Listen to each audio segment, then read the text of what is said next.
I'm going to be completely honest. I didn't watch the race. I was at work. I couldn't. So, this video is going to be very spotty. I don't know anything that happened. I have Monday's highlight reel to go off of. Elliot, thank you so much again for having me, man. Always a pleasure to be here with you and start talking some NASCAR. And unfortunately, we're talking about it a little bit later than we would have liked to. We found ourselves at Dover this past week. A race got rained out. It was a torrential downpour, and they postponed this one with a quickness. Got it set to Monday, but that's kind of what we've come to expect over the years. Sometimes these races, it just doesn't happen, but they got it in a good time. There was a good pocket in there, and they got the race into completion. Oh, this was one of the better races we've seen all year. Coming down to the wire to Ross Chastain and Martin Truex Jr. There's a lot about this race I really, really enjoyed. This was a very pitted battle between those two drivers. And that whole time, it was a massive shell game of just lap cars, lap cars, lap cars. And these two cars, the class of the field, all day long, save for one moment with Ross, which we'll get into in a little bit, were nose to tail, basically playing Frogger with the whole pack over and over. And I could not have been more excited with what I got to see on my iPhone, because Monday race, but it is what it is. I had a great time, and hey, folks, let's get to it. What I did see was on Saturday, Kyle Busch was awarded the pole position after winning in Talladega. Go Kyle. Things are looking up for him. At RFK, things are looking up for them. Both cars qualifying in the top 10. The first 20 laps, clean, green. We had the competition caution because no qualifying. The track rained. Everyone was able to come down to the pits. And Kyle Busch got caught speeding in the shortest segment in pit road. We did have a few spins early, which I did manage to see. With Noah Gragson going around right after that restart. No harm, no foul. No one was collected. Broke some front suspension and just out of the race. Then Daniel Suarez went around. Little more harm, little more foul. Collected. Ty Dillon just backed it into the inside wall. More importantly, Kyle Busch was collected. Things just do not go in Kyle's way. And then the final incident in stage 1. Ladies and gentlemen, welcome back to the Ross Chastain Don't Give a Fuck tour. Tickets are free, but repair bills are high. To be fair, he did fuck off and win stage 2. So that's at that point he got away with it. Ross Chastain completely botched it. This dude does not have any respect for anybody else's line but his own. This week he found himself behind Brennan Poole, a much slower car on track with far, far inferior equipment than his own. And Ross actively made the decision to plow into the back of this kid. He says, I didn't mean to do that. I don't care. He meant to do it. This dude has done that for the last year. All the way till last year, you saw this man run over the entire field. In my opinion, it's as if anybody else's line does not matter to him. Ross Chastain's line is the most important thing to Ross Chastain. He doesn't need to be a saint every single week. What he does need to do is have respect for the line other people have. You can force a move sometimes, but you can't force everybody else to make that move with you. He forced Brennan Poole into Kyle Larson. And now the Chevy fanboys are done with this man. Anybody who's been riding the Hendrick train for a long time is now saying, oh, it was funny when it's happening to the Toyotas, but now that it's one of ours, we don't like it. That is exactly what we saw. If you go on any social media section, from Twitter to Facebook, you will see a flame war roasting Ross Chastain like you've never seen before, and I don't think he's going to improve anytime soon. He actively goes through the cycle of running somebody over, apologizing, saying he needs to do better, and then repeating it over and over again. A few weeks will go by, and then he'll just blast someone, and here we go again. Ross Chastain screwed the pooch on this one, man. Like I said, didn't really get to see anything, so William Byron won stage 1, and Austin Dillon beat Kyle Busch to the free pass. What the fuck is happening? What the fuck is happening? Kyle Busch losing to Austin Dillon. He had damage, but I still expect Kyle Busch to run circles around him. I don't know, just it comes naturally, you know? Stage 2 was green to green. may have been some clean racing, may not have. Ross Chastain wrecked the competition and took home the stage win. Now we're moving on to stage 3, and from what I understand, was also clean. Green flag pit stops, racing end to end, almost.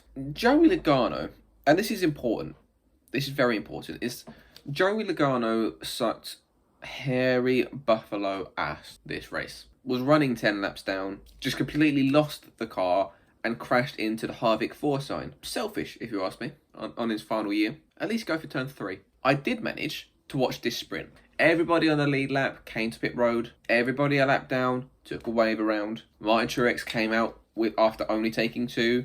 Ryan Blaney was on the front row, and Christopher Bell was behind them on 2. Ross Chastain had taken 4. It looked like it was Truex's race to lose. But before we get into that, we must look at last year's Dover race. And another top 5 finish, but the final lap, he's going at it with Martin Truex Jr. Deserving of one for a while, so glad to get across line first. Martin Truex and Ryan Blaney race for 3/4 of a lap before Truex just commits to the throttle and drives away. Ross Chastain works his way up to second, but Truex is too fast. There's no conversation happening this time because Martin Truex Jr., after 54 races, is going to win in Dover for the 4th time in his career. Truex Jr., winner in Dover.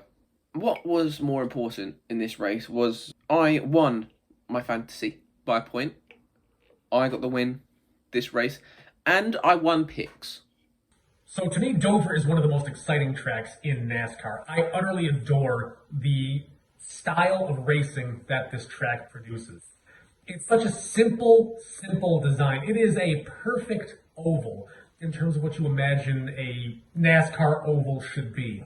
The racing here is always intense, and things get tight real quick and then they open right back up. There is a lot of opportunity for passing on this track. It is a very high-speed course, and the race itself was pushed to Monday because of rain. I am so disheartened at the fact that a lot of people did not get to witness this race because it was on a Monday. A lot of you guys out there are like me, man. You go in first thing in the morning and you grind it out, and you gotta do what you gotta do. And if you can catch a glimpse, you catch it. I was lucky enough to be able to watch most of this race, and God, this was such a good one. Wow, the racing I saw on track was so intense. There was so much going on, a lot of green flag action, a lot of quality racing, a lot of battles on the track. Fox did a decent job of getting cameras on everything, and I'm just so disheartened that this got moved to a Monday.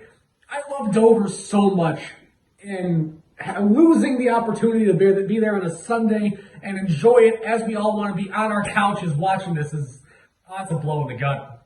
Now it's time for Dan's Strong Opinions. So now it's on to my personal favorite segment of all of our shows, Dan's Strong Opinions. And as a lot of you guys know out there, I have a lot of strong opinions. And what are my strong opinions this week? I really like Dover. Look, I really like Dover. This is one of the coolest tracks. You heard me last segment. I don't want to stop. I really like this track. This is such a unique track, and I want more of it. I really like Dover. These are my strong opinions, and I'm sticking to them. So as of today, I'm filming this.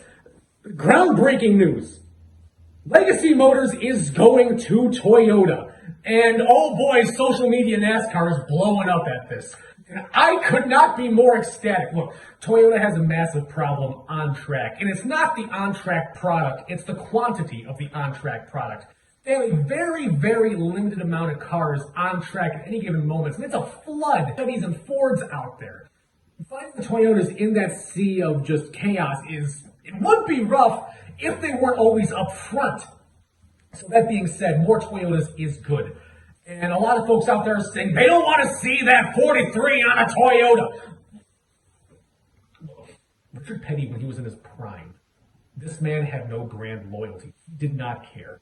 He would bounce around from every manufacturer. Whichever one gave him a statistical advantage, he would go to.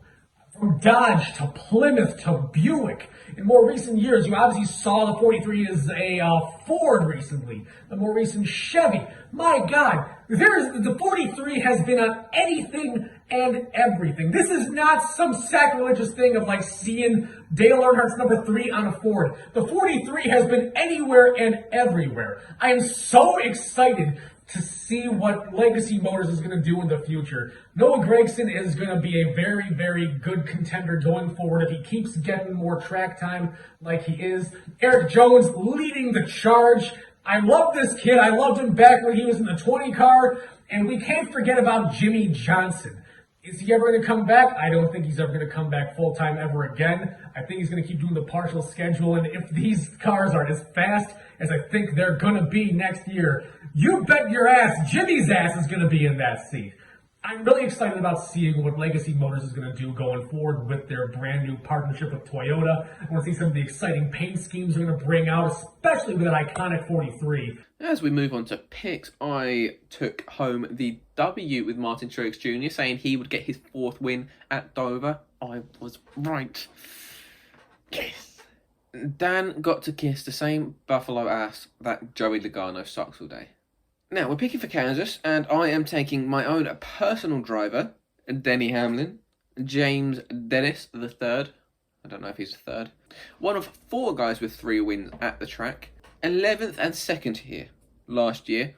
Toyota is always fast at Kansas, which is more reason why you should keep an eye on him. He's also one of the few guys that can move forward on the bottom. Everyone else goes to the top. So, Denny Hamlin, Kansas. I'll take another win. Thank you very much. So, yeah, anybody that was watching out there knows that I picked Joey Logano this last week. And I said the stats didn't make him out to be the one to watch out for, and the stats weren't wrong. So I learned a valuable lesson to never bet against the odds, and we'll never make this mistake again. I'm picking Brad Keselowski in the number 6 car to go ahead and get it done this weekend. 2-time winner Brad K at Kansas Motor Speedway. RFK has been on a massive, massive upswing. I don't care if you're going to call me a homer. I'm shooting from the hip on this one again. Brad Keselowski in the number 6. I'm picking him to go all the way to the top. RFK is getting it done this Sunday. This is the end of a very scarce video, very spotty, lacking the information. Make sure you're subscribing and interacting in any way, whether that be the Instagram, the TikTok, or the YouTube channels. And once again, thank you all for following us, man. Always a pleasure to have all of you folks. Elliot, great to be here with you. Anybody watching at home, please give us a like and subscribe. It really helps the channel. Gives us more and more of a purpose to keep doing what we're doing. We want your opinions. Let us know in the comments down below. Always, as always, let me know how wrong I am, how right he is. Give me a follow at CupDatesDan on Twitter. Love talking NASCAR with anybody and everybody out there. Auto racing is my passion. That's why Elliot and I do what we do. We love auto racing. We love NASCAR. We want to be part of it, and we want you folks to be part of it. So thank you folks for being part of this ride. It's a fantastic trip to keep making all these. And hey, good night. Cheers.